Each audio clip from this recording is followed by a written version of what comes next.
Hello बच्चों, आज हम पढ़ेंगे टॉपिक फैक्टराइजेशन ऑफ पॉलिनोमियल। उसके लिए हम एक क्वेश्चन ले लेते हैं। 12x² माइनस 7x प्लस 1, हमें इसको फैक्टराइज करना है। ठीक है, अब फैक्टराइज करने के लिए सबसे पहला स्टेप जो होता है वो हमें लेना होता है कि जो x² होता है, x² का जो कोफिशिएंट होता है और जो लास्ट टर्म होता है, मतलब जो कांस्टेंट होता है, इन दोनों को हम मल्टीप्लाई करते हैं। 12 और ये है 1, तो 12 इंटू 1 12। अब हमें ये मिल गया नंबर। अब हमें देखना होता है कि जो कांस्टेंट का साइन है हमें वो चेक करना है। कांस्टेंट का साइन यहाँ पर प्लस है, तो हमें 12 को ऐसे दो पार्ट्स में डिवाइड करना होता है, ऐसे दो नंबर्स में डिवाइड करना होता है जिसको हम प्लस, ये यहाँ पर प्लस है ना, तो उन दोनों के बीच में हमें प्लस का साइन लगाना होगा और उनकी जो वैल्यू आएगी वो ये आएगी। बीच वाला जो x का जो कोफिशिएंट होता है विद साइन हम लेंगे। जैसे यहाँ -7 है तो इन दोनों को प्लस करने पर -7 आना चाहिए। फिर से एक बार समझाती हूँ। जैसे ये हमारे पास एक पॉलिनोमियल है 12x² माइनस 7x प्लस 1, तो इसमें हमारे पास तीन टर्म्स होते हैं। एक x² वाला होता है, एक x होता है और एक कांस्टेंट होता है। x² का एक कोफिशिएंट होगा, x का एक कोफिशिएंट होगा और यहाँ पर एक कांस्टेंट होगा। तो हमें x² का कोफिशिएंट, अगर ये आगे पीछे फॉर्म में है, कभी इस तरह से भी आता है, जैसे मान लीजिए लिखा हो 3x प्लस 12x² प्लस 6, तो इसको हम पहले अरेंज करेंगे। x² वाला टर्म पहले लाएंगे, विथ साइन हमें ये सब अरेंजमेंट करना है। 12x² वाला x² वाला टर्म पहले आएगा, फिर x वाला टर्म आएगा, लास्ट में कांस्टेंट आएगा। तो हम ये x² का कोफिशिएंट और लास्ट वाला कांस्टेंट टर्म लेंगे। तो इसमें हमने x² का कोफिशिएंट और लास्ट वाला टर्म लेके उनको मल्टीप्लाई करेंगे। फिर जो नंबर आएगा उसको हमें दो पार्ट्स में डिवाइड करना है, दो नंबर्स में डिवाइड करना है। उनके बीच में ये वाला साइन लगेगा। जो कांस्टेंट, अगर यहाँ पे माइनस होता तो हम यहाँ माइनस लगाते, जो कांस्टेंट का साइन होगा वो यहाँ लगेगा और उनकी जो वैल्यू आएगी वो x का जो कोफिशिएंट होगा विद साइन, वो उनकी वैल्यू आनी। ठीक है, अब देखिए 12 को हमें तोड़ना है। तो 12 को तोड़ने के लिए हम, सबसे आसान तरीका होता है इसका हम प्राइम फैक्टराइजेशन कर दें। तो प्राइम फैक्टराइजेशन ऐसे हो गया, 2, 2 और 3, ये हमारे पास नंबर आ गए। अब इनको हमें जोड़ तोड़ करके दो नंबर निकालने हैं। सबसे पहले हमने ये ले लिया, 2 2 ज़ा 4 और ये है 3, तो 4 प्लस 3 7 होता है, लेकिन हमें -7 चाहिए। तो अगर हम इनके बीच में माइनस तो लगाना नहीं है, हमें प्लस ही लगाना है। तो 4 प्लस 3 तो 7 होगा, लेकिन अगर हम ध्यान से देखें -4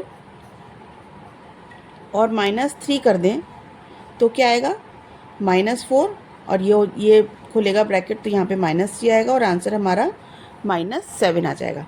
तो हम यहाँ पर -4 और -3 लिख सकते हैं। 12 को हमें ऐसे नंबर्स में तोड़ना है जिनका जो एडिशन है वो -7 हो और उनको आपस में मल्टीप्लाई करने पर 12 आ जाए।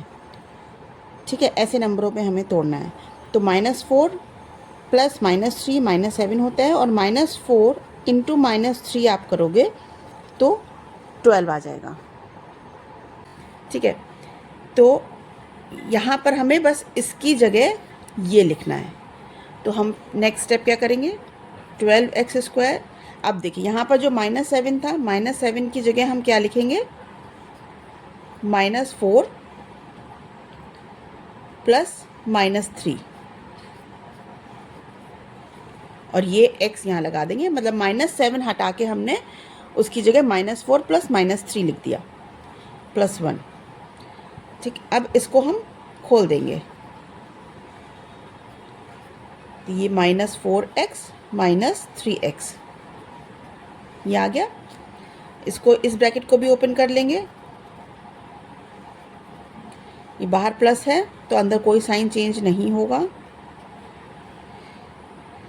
अब हम इसमें ग्रुपिंग करेंगे, इन दो की और इन दो की।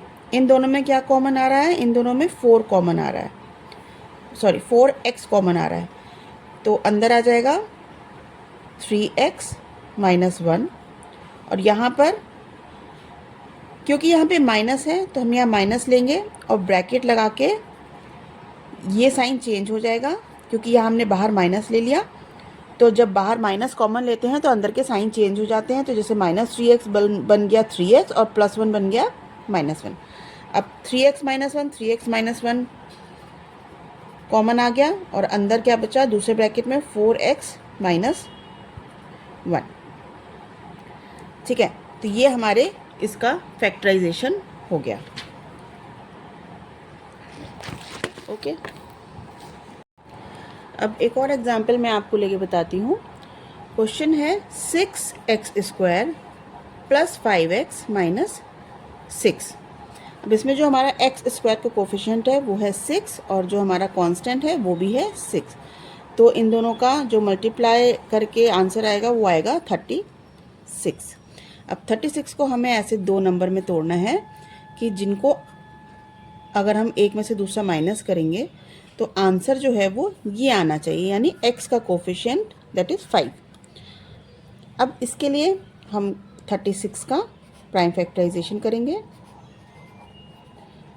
2 9 3 3 हमारा यहाँ पे आ गया 2 2 और 3 और 3। ये 4 नंबर हमें मिले जिनमें से हमें 2 के पेयर बनाने हैं।